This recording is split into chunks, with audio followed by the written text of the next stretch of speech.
Hi friends, Mukunda blouse hands అయితే చూపిస్తున్నాను చూడండి. ఇక బ్లౌజ్ అయితే మెజర్మెంట్ బ్లౌజ్ తీసుకొని హ్యాండ్స్ అయితే ఇట్లా ఉల్టేసి ఇక చూడండి మనకి ఎంత ఉందో అంత కట్ చేసుకోవాలి. నేనైతే కొంచెం పొడవు అయితే ఎక్కువనే పెట్టాను.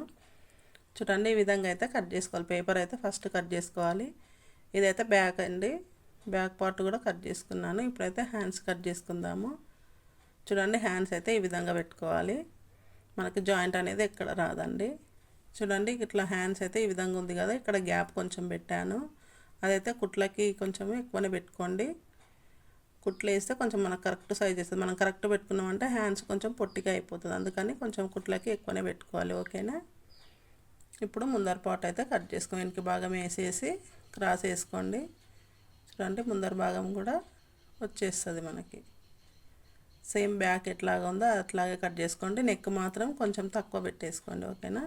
ఇదైతే క్రాస్ అండి, చూడు ఎంత బాగా వచ్చిందో. ఇది కంప్లీట్ అయిపోయింది. ఇప్పుడు బ్లౌజ్ పీస్ మీద వేసి కట్ చేసుకుందాం. ఓకేనా. నేను కట్ చేసేది మాత్రం హ్యాండ్స్ అండి. చాలా సింపుల్గా కట్ చేసుకోవచ్చు. నేను చూపించే విధంగా అయితే కట్ చేసుకోండి. ఓకేనా ఫ్రెండ్స్.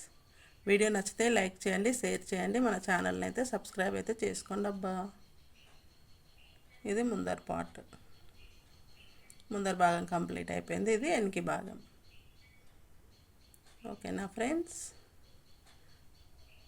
ఇప్పుడైతే మనకు బ్లౌజ్ కటింగ్ అయితే కంప్లీట్ అయిపోయినట్టే. ముందర భాగం, వెనక భాగం, హ్యాండ్స్. ఈ పీస్ ఉంది కదా, ఇదైతే శారీలోదైతే తీసుకోవాలి. చీర కలర్ ఎట్లా ఉంటుందో ఆ కలర్ తీసుకుంటే చాలా బాగుంటుందండి. హ్యాండ్స్ అయితే ఈ విధంగా వస్తుంది, పైన కుచ్చు వస్తుంది. ఓకేనా ఫ్రెండ్స్. బాయ్ మరి.